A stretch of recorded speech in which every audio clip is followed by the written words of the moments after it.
Jean Stapleton truly hated him more than anyone. Jean Stapleton was born Jean Murray on January 19, 1923 in New York City. She was one of the most beloved and enduring figures in American television history. Growing up in Manhattan, she developed a deep love for performance at an early age. Surrounded by the cultural richness of New York, she was exposed to theater, music, and film, which shaped her artistic sensibilities. She attended Hunter College where she studied drama, and after graduation, she began honing her craft by performing in summer stock and regional theaters. Before long, her unmistakable presentient powerful ability to inhabit any role caught the attention of casting directors. What began as a love for acting eventually became a career that spanned decades and touched millions of lives. Stapleton's career first blossomed on the stage where she appeared in several productions both on and off Broadway. She worked steadily in theater through the 1940s and 1950s, appearing in musicals, dramas, and comedies that showcased her range. Her stage career included roles in productions like Bells Are Ringing and Damn Yankees, where her versatility and comic timing stood out. She often portrayed characters with warmth, humor, and an every-woman quality that made her instantly relatable to audiences. This early experiences gave her a foundation in live performance and comic rhythm that would later serve her so well in television. Her career reached extraordinary heights when she was cast as Edith Bunker in Norman Lear's groundbreaking television series All in Family 1971 to 1979. As the sweet, caring, somewhat naive, but deeply compassionate wife of Archie Bunker, Jean Stapleton brought to life one of television's most unforgettable contrast. Edith's high-pitched voice, gentle mannerisms, and unwavering loyalty to her family made her a symbol of patience and kindness. Yet, beneath Edith's seemingly simple exterior, Stapleton infused the character with remarkable strength, dignity, and subtle intelligence. Week after week, she balanced humor with emotional depth, often providing the moral center of the show. Her chemistry with Carroll O'Connor, who played Archie, was the heartbeat of the series, and together they created television magic. The success of All in the Family made Stapleton a household name and earned her widespread acclaim. She won 3 Emmy Awards and 2 Golden Globes for her portrayal of Edith, achievements that only confirmed what audience already knew. Her performance was extraordinary, but Stapleton herself never let fame go to her head. She remained grounded, often reminding people that Edith was not her, but a character she lovingly brought to life. When All in the Family ended, Stapleton chose to move away from Edith, declining a portion to reprise the role in later spin-offs because she felt she had given everything she could to the character. That decision, though surprising to some, reflected her integrity as an actress and her desire to grow creatively. Jean Stapleton continued to demonstrate her versatility and staying power in the entertainment industry long after her years on All in Family. In the late 1990s, she appeared in 2 high-profile films that reached wide audiences and introduced her talents to younger generations of moviegoers. In Nora Ephron's beloved romantic comedy, You've Got Mail, 1998, Stapleton shared the screen with Meg Ryan and Tom Hanks, 2 of Hollywood's biggest stars of the decade. Although her role was supporting, her performance added warmth and authenticity to the film, with her character offering a grounding presence amid the lighthearted romance between Ryan and Hanks. Just 2 years earlier, she had worked alongside John Travolta in Michael 1996, another box office hit directed by Nora Ephron. In that film, Stapleton played one of the quirky supporting characters who contributed to the story's blend of humor, spirituality, and charm. These roles highlighted her ability to bring depth and humanity to even the smallest parts, reminding audiences of the understated brilliance that had always defined her career. Her talents were not confined to film. However, in 1982, Stapleton took on the monumental challenge of portraying Eleanor Roosevelt in the made-for-television movie Eleanor, First Lady of the World. The role demanded not only an accurate reflection of Roosevelt's mannerism, voice, and physicality, but also the ability to capture the inner strength, compassion, and intelligence that made Roosevelt one of the most admired women of the 20th century. Stapleton's performance was praised for its dignity and authenticity, and the experience became a defining point in her later career. The project did not end with the film. Stapleton later transformed it into a one-woman stage show touring across the United States to bring Eleanor Roosevelt's life and legacy to live audiences. This endeavor was a testament to both Stapleton's passion for theater and her admiration for Roosevelt, and it showed her determination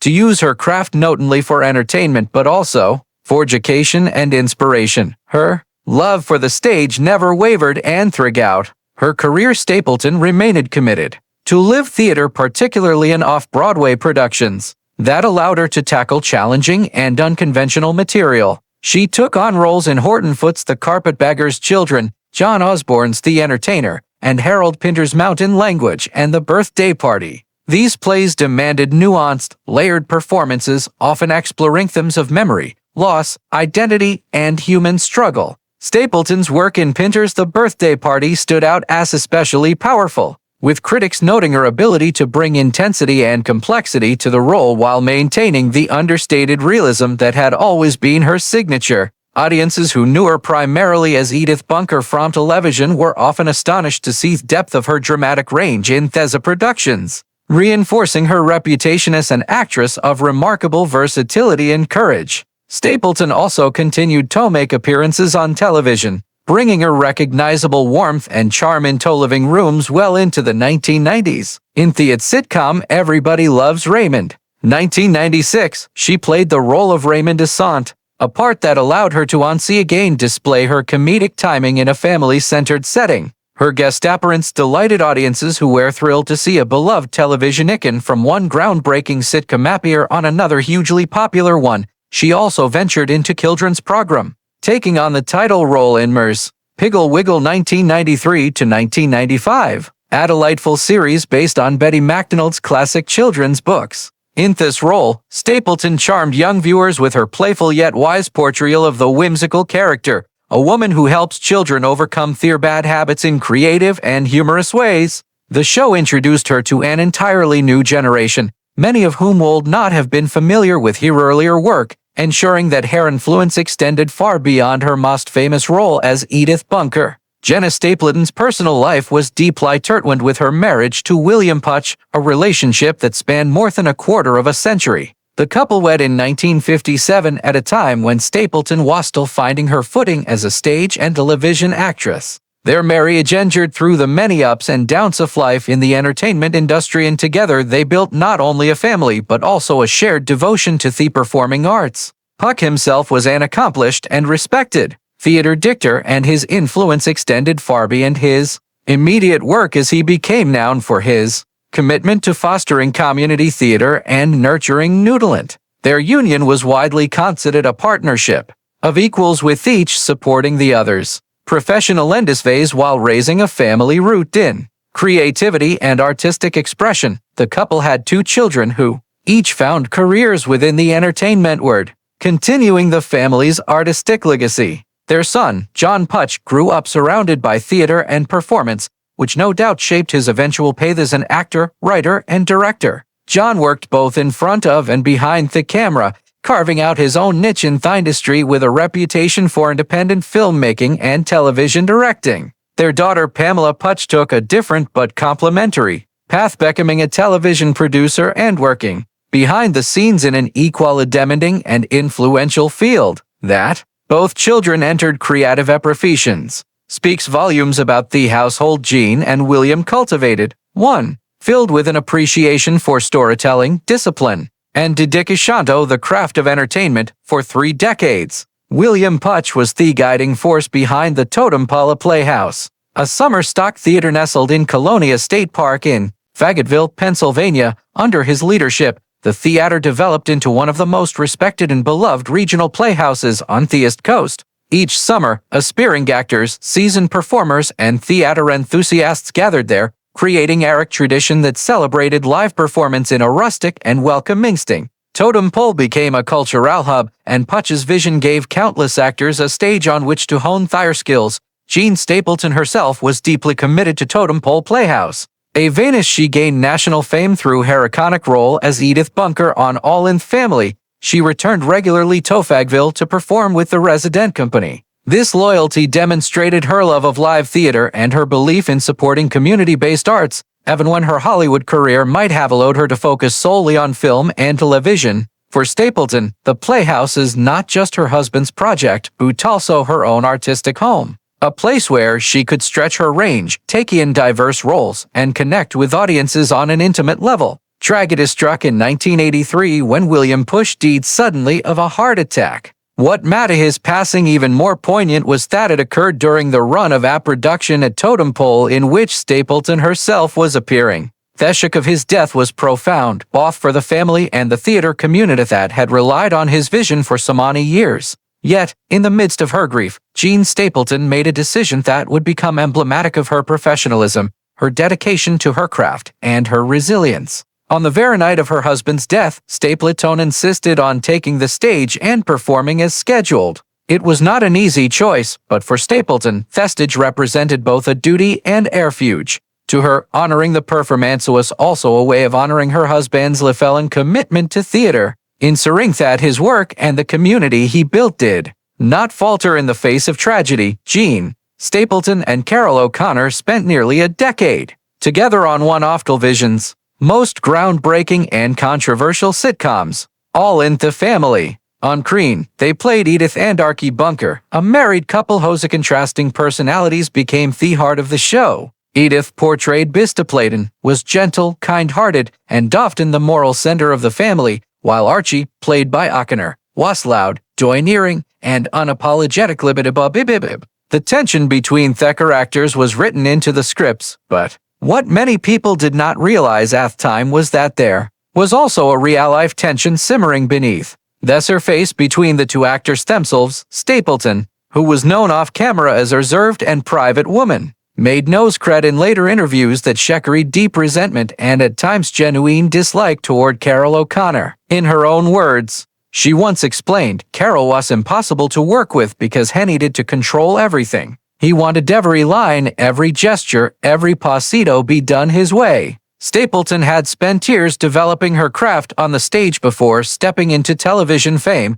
and she valued the freedom of interpretation that came with her profession. For her, acting was about collaboration and trust between performers. But working with O'Connor, she said, often felt more like a bat-leaf wills than a true partnership. He would fight with the directors, he would fight with the writers, and if I didn't do something exactly the way he wanted, he would fight with me too. She remarked, their clashing temperaments made filming difficult. O'Connor, who relished being center of attention both on and off set, could not resist the urge to dominate the production. Stapleton, by contrast, believed that humility and balance made for stronger ensemble work. She grew weary of his constant need for control and his reputation for outbursts. He could be cruel in the way he dismissed people's ideas. She admitted if something wasn't his idea, he wasn't interested. For Stapleton, who carried Calabian, this attitude was especially hurtful. Despite the outward success of All in Family with its groundbreaking guidance of race, gender, politics, and social change, Stapleton's personal experience was colored by these private frustrations. She once said, people always ask me how it was to work with Carroll, and they expect me to say it was delightful, but the truth is, I dreaded certain days because I knew there would be arguments. She did acknowledge his immense talent and praised his ability to inhabit Edith Bunker with a kind of genius, but also believed his ego often overshadowed that gift. He was brilliant, yes, she confessed, but brilliance is hard to appreciate when it comes wrapped in arrogance. The bitterness between them lingered even after the show ended, while O'Connor often spoke warmly of Stapleton in public,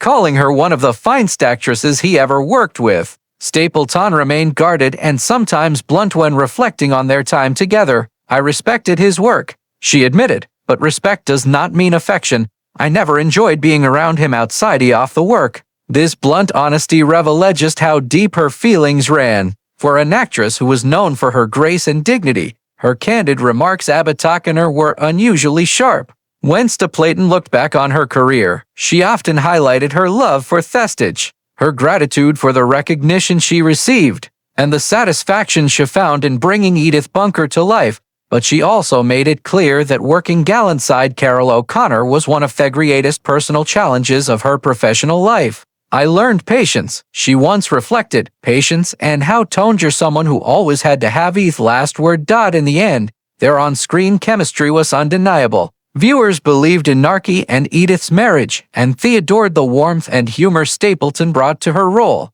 Yet, behind that believable partnership was a strained professional relationship.